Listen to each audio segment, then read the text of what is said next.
20 août 2009. Étrange de constater au fil du temps combien le fait d'avoir parlé, d'avoir osé parler à Charles Quintrec avait modifié ma façon de vivre. Tant que j'avais caché cette mort immédiate, la mort avait vécu en moi, non seulement sous l'aspect d'une sorte d'injure faite à la vie, mais surtout comme une espèce de cancer spirituel. J'étais contaminée, affectée, infectée. La mort était à l'œuvre en mon être, à la façon d'un terrible péché. Je n'avais pas tué, je me tuais lentement, ou si l'on veut, je m'empoisonnais. Tout cela je l'ignorais. Mes proches se lamentaient devant mon pessimisme noir. Je n'ouvrais la bouche que pour annoncer des catastrophes. Rien n'allait, alors que j'avais une épouse aimante et de beaux enfants. Avec le recul, je me dis que j'ai été protégée au-delà de toute espérance. Comment les miens ont-ils pu me supporter? Pour échapper à cette nuit qui m'envahissait peu à peu, je m'abîmais dans le travail. Pas une minute sans une ligne. Telle aurait pu être ma devise de l'époque. Direction littéraire d'Albin Michel, articles littéraires hebdomadaires, romans composés durant les vacances, et ce mot de Gabriel Domenech, alors rédacteur en chef du Méridional.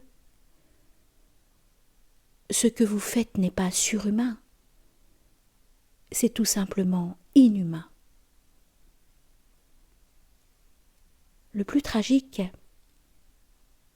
c'est que je me flattais de cette hyperactivité, sans voir que je me détournais ainsi de ma famille, de mes amis, bref, de la vie. Par bonheur, un souvenir continuait d'agir au tréfonds de moi. Cette béatitude que j'avais connue durant la traversée du miroir, comme eût dit Jean Cocteau, et qui palpitait tel un rappel, mieux encore, tel un appel.